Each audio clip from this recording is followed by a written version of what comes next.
السلام علیکم ناظرین، جہاں زیب عباسی ایک نئے پروگرام کے ساتھ حاضر ہے۔ آج ہم بات کریں گے سابق ڈپٹی اسپیکر قومی اسمبلی قاسم سوری کے معاملے کے اوپر۔ جی ہاں، یہ وہی پاکستان تحریک انصاف کے ڈپٹی اسپیکر قومی اسمبلی تھے جنہوں نے آرٹیکل 5 کا ایک بہانہ بنایا اور پھر اس کے بعد عمران خان کو بچانے کے لیے عدم اعتماد کی تحریک کے اوپر رولنگ دے دی، اور پھر اس کے بعد پورا ملک اچانک سے آئینی بحران کا شکار ہو گیا۔ سپریم کورٹ آف پاکستان نے اس معاملے پہ انٹروین کیا اور پھر اس کے بعد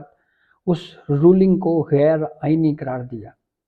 یہ وہی ڈپٹی اسپیکر قومی اسمبلی ہیں قاسم سوری، جو ایک غیر آئینی رولنگ دے کر پھر اس کا دفاع کرتے رہے اور پھر یہ کہتے رہے کہ ہم نے بڑا ماسٹر اسٹروک لگایا ہے،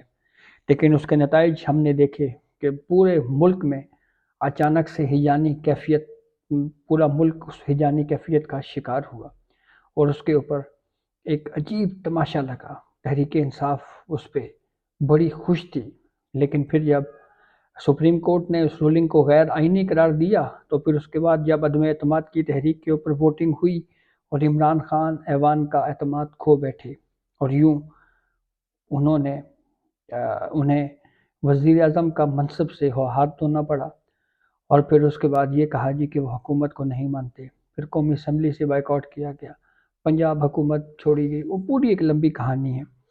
اچھا ہوا یہ کہ 2018 کے جب الیکشنز ہوئے تھے اس میں قاسم سوری بطور ممبر قومی اسمبلی بنے، لیکن ان کے مخالف امیدوار لشکر ریحانی نے ریگنگ کا ایک درخواست دائر کی، اس کے اوپر مقدمہ بازی چلی، قاسم سوری کے خلاف فیصلہ آیا، دوبارہ اس معاملے کے اوپر پھر قاسم سوری نے سپریم کورٹ سے رجوع کیا، اور آگے تھے جناب چیف جسٹس عمر خطاب بندیال صاحب، انہوں نے پھر اس کے اوپر سٹے دیا، اور پورے 5 سال قاسم سوری سٹے کے اوپر گزار گئے۔ یہ نظام عدل کے اوپر بھی المیہ ہے، سوالیہ نشان ہے، اور اس کے ساتھ ساتھ جس طرح سے سپریم کورٹ نے ایک طویل وقت تک کیس نہ لگایا، آج پھر چیف جسٹس آف پاکستان قاضی فائز عیسیٰ نے اس کے اوپر بھی سوالات اٹھائے ہیں، اور یہ کہا ہے کہ وہ کون سے ایسے ہاتھ تھے جو اس وقت اس کیس کو نہیں لگنے دے رہے تھے۔ بڑا اہم کیس ہے، اور سپریم کورٹ نے اپنے اس آرڈر میں یہ عندیہ بھی دیا ہے کہ قاسم سوری کے اوپر جو ہے وہ آئین شکنی کی کارروائی بھی ہو سکتی ہے۔ پورے کیس کا حوالہ آپ کے سامنے رکھتے ہیں۔ ایک تو یہ ہوا جی کہ سپریم کورٹ نے اس کیس کی سماعت 1 ماہ تک ملتوی کی ہے، قاسم سوری کو آئندہ سماعت کے اوپر ذاتی حیثیت سے طلب کیا ہے، اور یہ کہا ہے کہ اب اپنے دستخط کے ساتھ خود جواب جمع کروائیں، اور رجسٹرار سپریم کورٹ سے بھی اس معاملے کے اوپر وضاحت طلب کی گئی ہے جناب کہ اتنا طویل وقت تک کیس سماعت کے لیے کیوں مقرر نہ ہوا، اس کی کیا ریزننگ ہے۔ پھر چیف جسٹس قاضی فائز عیسیٰ نے کہا جی کہ قاسم سوری نے حکم امتناع لے کر پوری اسمبلی مدت کو انجوائے کیا،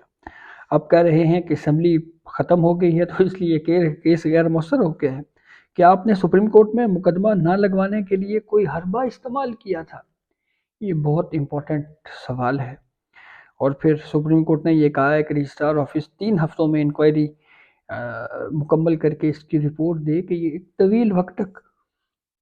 یہ کیس سماعت کے لیے کیوں مقرر نہ ہوا، اس کے پیچھے کون کون سے ایسے محرکات تھے۔ وہ ایک تو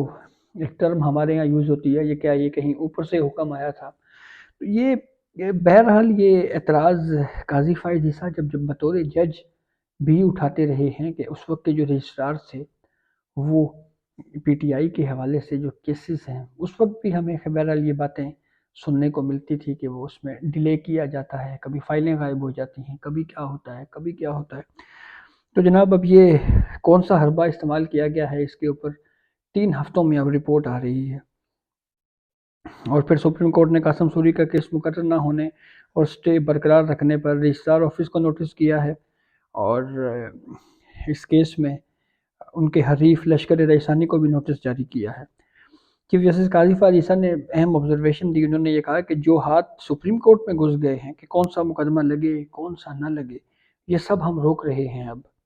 قاسم سوری نے ملک میں آئینی بحران پیدا کیا، یہ آئینی بحران پیدا کرنے کی وجہ بنے، یہ کہا چیف جسٹس نے۔ اور پھر چیف جسٹس قاضی فائز عیسیٰ نے قاسم سوری کے وکیل نعیم بخاری سے مکالمہ کرتے ہوئے کہا کہ آپ کے مکالمے کے بارے میں یہ تجویز دی گئی تھی کہ آئین شکنی کی کارروائی کی جائے، کیوں نہ قاسم سوری کے خلاف آئین شکنی کی کارروائی کریں۔ حکم اپنا لینے کے بعد مقدمہ سماعت کے لیے مقرر ہی نہیں ہونے دیا گیا۔ سپریم کورٹ کے اندرونی سسٹم کے ساتھ ہیرا پھیری کی گئی۔ قاسم سوری کا مقدمہ دیگر کیسز کے ساتھ عدالت میں یکجا کر دیا گیا تھا، یہ کہا نعیم بخاری نے۔ تو اس پہ چیف جسٹس نے کہا کون سا مقدمہ لگنا ہے کون سا نہیں، سپریم کورٹ میں پہنچنے والے لمبے ہاتھ ہم ختم کر رہے ہیں۔ چیف جسٹس نے یہ کہا کہ مقدمات یکجا کرائے جاتے ہیں، یہ ہمیں سب معلوم ہے۔ 1982 سے میں وکالت میں رہا ہوں، 1982 سے میں وکیل ہوں۔ تو اس پہ نعیم بخاری نے کہا جی کہ میں 1972 سے ہائی کورٹ کا وکیل ہوں، کبھی کوئی مقدمہ فکس نہیں کرایا۔ چیف جسٹس نے کہا ہے کہ مقدمہ کیسے یکجا ہوا اور اتنا عرصہ مقرر کیوں نہ ہوا، اپنی انکوائری بھی کریں گے۔ یعنی اگر سپریم کورٹ میں اگر اس میں کہیں سے بھی غفلت ہے، کوئی اندرون خانہ کوئی اس وقت کے لوگ اگر ملوث ہیں تو اس کے خلاف بھی پروسیڈنگ ہوگی۔ اور پھر چیف جسٹس نے یہ بھی کہا کہ جب اسمبلی تحلیل کی گئی کیا آپ اس وقت بھی حکم امتناع پر تھے؟ تو نعیم بخاری نے کہا جی اس وقت بھی حکم امتناع پر تھے۔ تو چیف جسٹس نے کہا جی کہ سپریم کورٹ استعمال ہوئی اسے ٹھیک کرنا ہوگا، یہ صرف ہمارا ادارہ نہیں بلکہ سب کا ادارہ ہے، اس کی تباہی صرف ہماری نہیں سب کی تباہی ہے۔ اور پھر چیف جسٹس نے یہ بھی کہا کہ میری نظر میں قاسم سوری کی نااہلی اور اس کے حلقے میں دوبارہ انتخابات کا معاملہ جو ہے یہ غیر مؤثر، یہ نعیم بخاری کے جو ہے قاسم سوری کے وکیل ہیں انہوں نے یہ کہا کہ میری نظر میں تو قاسم سوری کی نااہلی اور ان کے حلقے میں دوبارہ انتخابات کا معاملہ غیر مؤثر ہو چکا ہے۔ اس پہ پھر وکیل تھے لشکر رئیسانی کے ریاض احمد، انہوں نے سپریم کورٹ کو بتایا کہ قاسم سوری غیر قانونی طور پر عہدے پر برجمان رہے، قاسم سوری نے اسٹے پر عہدہ انجوائے کیا اور ان سے مراد اور فوائد بھی واپس لیے جانے چاہیے۔ یعنی وہ غیر قانونی طور کے اوپر جو اسٹے پر بیٹھے رہے، جو تنخواہیں لیتے رہے، جو مراد اور جو مزے لیتے رہے، وہ تمام مراد اور وہ سب کچھ ان سے واپس لیا جائے۔ پھر چیف جسٹس نے پوچھا قاسم سوری کے وکیل سے کہ آپ اس بات سے متفق ہیں؟ چیف جسٹس نے کہا کہ اگر آپ اتفاق کرتے ہیں تو بلوچستان ہائی کورٹ کا فیصلہ برقرار رہے گا۔ الیکشن ٹریبونل نے کہا تھا کہ قاسم سوری نے کوئی کرپٹ پریکٹس نہیں کی، یہ وکیل نعیم بخاری نے کہا۔ پھر اس کے بعد چیف جسٹس نے کہا کہ ہائی کورٹ نے آپ کے NA 265 میں انتخابات دوبارہ کرانے کا کہا تھا۔ پھر نعیم بخاری نے کہا جی کہ میں نے استعفیٰ دے دیا تھا۔ چیف جسٹس نے کہا کہ پھر آپ نے اپیل کیوں دائر کی؟ پھر اس کے بعد نعیم بخاری جو وکیل ہیں قاسم سوری کے، انہوں نے کہا جی کہ سپریم کورٹ نے 2019 میں بلوچستان ہائی کورٹ کا فیصلہ معطل کر دیا تھا۔ چیف جسٹس نے کہا کہ آپ کیسے کہہ رہے ہیں کہ سپریم کورٹ نے فیصلہ معطل کیا، آپ نے سپریم کورٹ سے سٹے مانگا تو دیا گیا، اگر سپریم کورٹ استعمال ہو رہی تھی تو اس میں غلطی کی ہم تصحیح کرنا چاہتے ہیں۔ چیف جسٹس نے کہا کہ اگر کچھ غلط ہوا تھا تو 2018 کا پورا الیکشن نکال کر بھی دیکھیں گے، یہ نہیں ہو سکتا کہ عہدہ انجوائے کریں اور چلے جائیں۔ پھر ایک سوال کیا گیا کہ قاسم سوری نے استعفیٰ کب دیا، تو اس کے اوپر بتایا گیا کہ قاسم سوری نے 16 اپریل 2022 کو استعفیٰ دیا۔ تو اس پہ چیف جسٹس نے کہا کہ جب آپ نے اسمبلی توڑی تب بھی آپ اسٹے پہ تھے اس پہ، اور پھر یہ کہا کہ قاسم سوری نے غیر قانونی طور پر اسمبلی توڑی۔ قاسم سوری کے بارے میں 5 رکنی بینچ کے فیصلے میں آرٹیکل 6 کے تحت سنگین غداری کی کارروائی کی تجویز کی گئی تھی، کیوں نہ قاسم سوری کے خلاف آئین شکنی کے حوالے سے کارروائی کی جائے، جب کسی نے بھی آئین کی خلاف ورزی کی تو اس کو نتائج کا سامنا کرنا ہوگا۔ یہ اہم آبزرویشن جناب چیف جسٹس آف پاکستان قاضی فائز عیسیٰ صاحب کی جانب سے دی گئی۔ اس کیس میں اب 1 مہینے تک کا سماعت ملتوی کر دی گئی ہے، لیکن یہ بہت اہم معاملہ ہے کہ اس ایشو پہ اگر کچھ سپریم کورٹ کے اندر کچھ انٹرنل اگر کچھ عناصر ملوث ہیں تو ان کے خلاف بھی کارروائی ہونی چاہیے، اور اس طرح سے 5 سال تک اسٹے لے کر بیٹھنا یہ بھی کوئی اچھی مثال نہیں ہے۔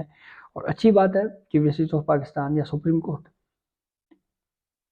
اپنا احتساب کر رہی ہے، اور کرنا بھی چاہیے۔ وہ عدلیہ جو دوسروں کے احتساب کے پروسیس کو دیکھتی ہے، کم از کم اس کو خود شفاف ہونا چاہیے، اور یہ ایک اچھی مثال قائم ہو رہی ہے۔ یہ اب تک کی اپڈیٹ تھی جس سے ہم نے آپ کو آگاہ کیا۔ بہت شکریہ۔